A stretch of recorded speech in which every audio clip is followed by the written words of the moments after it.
Alright, it's time to dive right into a brand new format. This time it is Base Neo. The sets included here are Base Set, Jungle, Fossil, Rocket, Gym Heroes, Gym Challenge, Neo Genesis, Neo Discovery, Neo Revelation, Neo Destiny, the Southern Islands mini sets, and Black Star promos. So the card pool for deck building here is enormous. So many cards to choose from, so many different strategies you can bring back. If you want a refresher or if you're new to these older formats, make sure you go check out my other videos where I look at other formats and all of the decks that worked really well. Within those metagames, I have a lot of decks that were archetypes that were very competitive, but also have a lot of request decks and decks that are built just for fun. But before I start posting decks, I always like to do a primer video that really gives some insight in what the format was like, what the metagame was like at the time. That way the decks make more sense within context. The base Neo format was never a standard format, so unlike a standard format, there weren't a whole slew of events where people could come and test decks and develop the metagame over the course of these events. Instead, the base Neo format only really had one big event in 2002, but it was considered a world championship. Base Neo could be considered more of the first expanded format that Pokemon ever had. Most players actually preferred the base Neo format because the Rocket On and Neo On formats were way too restrictive and completely dominated by the same 4 or 5 huge archetypes that you were basically forced to play if you wanted to stay in the competitive scene. Like I said earlier, this format was wide open, so you could even bring back archetypes like Rain Dance, Venus Center, even base set Charizard could be viable in this format. The majority of cards from Gym Heroes and Gym Challenge were still completely irrelevant, but that's more of the fault of the set design. And set design does play a role with the Neo sets as well.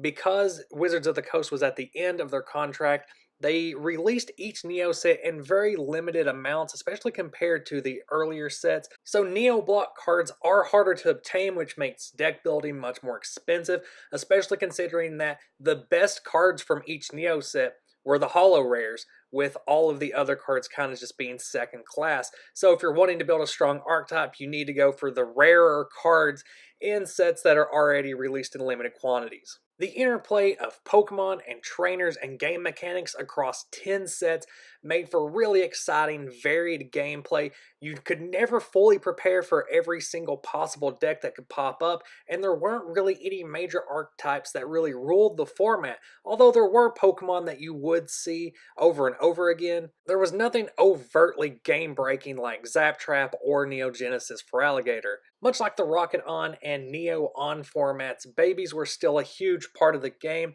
Almost every single deck ran 3 or 4 Cleffa, so the beginnings of most games could be pretty dull with just a Cleffa versus Cleffa, Eek versus Eek, flipping coins trying to get that fresh hand. But after the first 3 or 4 turns, it would shift into whoever had the best setup. The base Neo format was all about getting a great setup so that by the time you had refreshed your hand, you already had everything you needed on your bench or in hand to completely counter whatever your opponent had ready for you. Because of this new play style, basic Pokemon and evolved Pokemon became equally viable as long as you could have them set up by turn 3 or 4 when the real game would kick in. And winning a game depended a lot more on your experience and your knowledge of the metagame. That way you knew exactly how to prepare for what your opponent was setting up during your setup, which was an amazing change of pace for anyone that played through the Rocket On format, where sometimes games were decided just on who could flip more heads than tails. Special energy cards became another huge component of the base Neo metagame, and some decks really relied only on special energy cards like Steelix variants that ran no basic energy at all. Special metal and special dark energies gave huge benefits to the Pokemon that used them. Rainbow energies made potpourri decks and multicolored decks a lot more easier to run. Double colorless energy, potion energy, recycle energy, full heal energy, all of these were great options for Pokemon that used colorless energy to attack and really mixed up the gameplay a bit so that you could utilize even the energy cards to support your Pokemon with instead of just relying on trainers. One huge difference between base Neo and the standard formats of the time were that no cards were ever banned from base Neo. So Sneasel was still a viable option for these decks. Same thing for Slowking, since the changes to its power didn't go into effect until after the 2002 World Championships. However, if you're playing the format today, you just assume that the errata is in effect and that Slowking has been nerfed. The super fast, overpowered base set era trainers really helped to streamline some of the really slow, clunky Neo era decks, while in turn a lot of Neo Pokemon powers as well as some stadium cards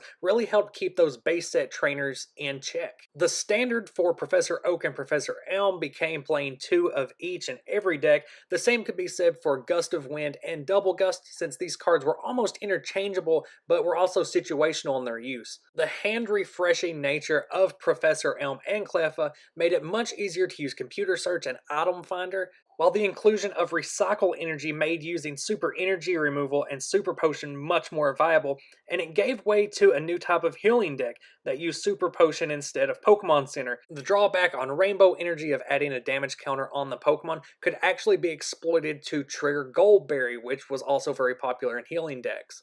Porygon 2 was a great utility card, especially for metal and dark decks, as it could basically transform an energy card into a rainbow energy. And that was phenomenal for decks that relied on those special energy cards, because now even basic energy cards could just be turned into metal or dark, providing energy, opening up the availability for those energy cards outside of the 4 copies you could run per deck.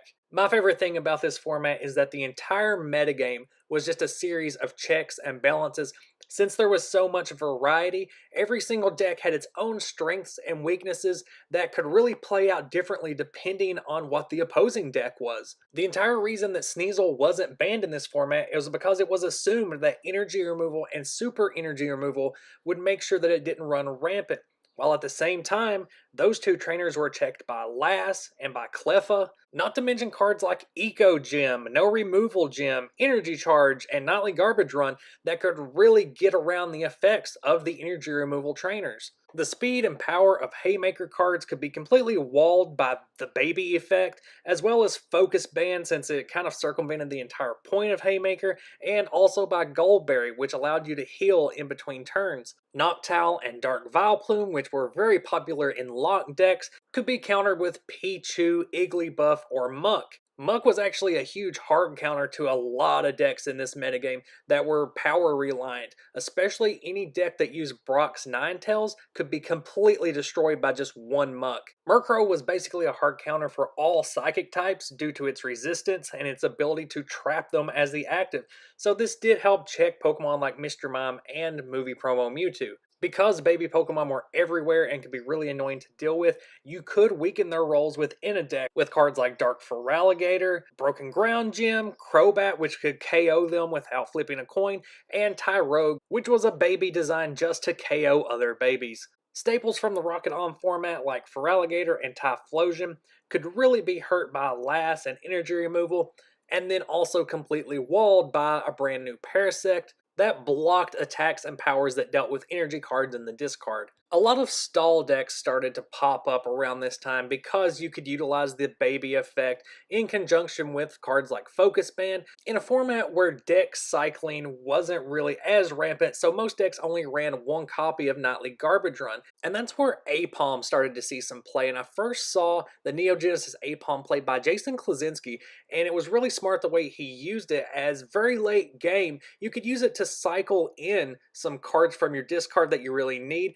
You could recycle the same Nightly Garbage Run over and over again, so you still only needed 1 copy in your deck, and this was a huge stall breaker. Even with all of these checks and balances in the metagame, there were still 2 Pokemon that still kind of stood out as overpowered and that were much more difficult to check, and both of them were because of a certain ruling on metal energy. It's important to pay close attention to the wording on metal energy, as it says that damage done to the Pokemon that this energy is attached to is decreased by 10. It doesn't specify that the damage has to be from your opponent. It is also stated on the card that if it's attached to a Pokemon that is not a steel type, then any damage dealt by that Pokemon would be reduced by 10. So let's attach a metal energy to Chansey and use Double Edge, which deals 80 damage.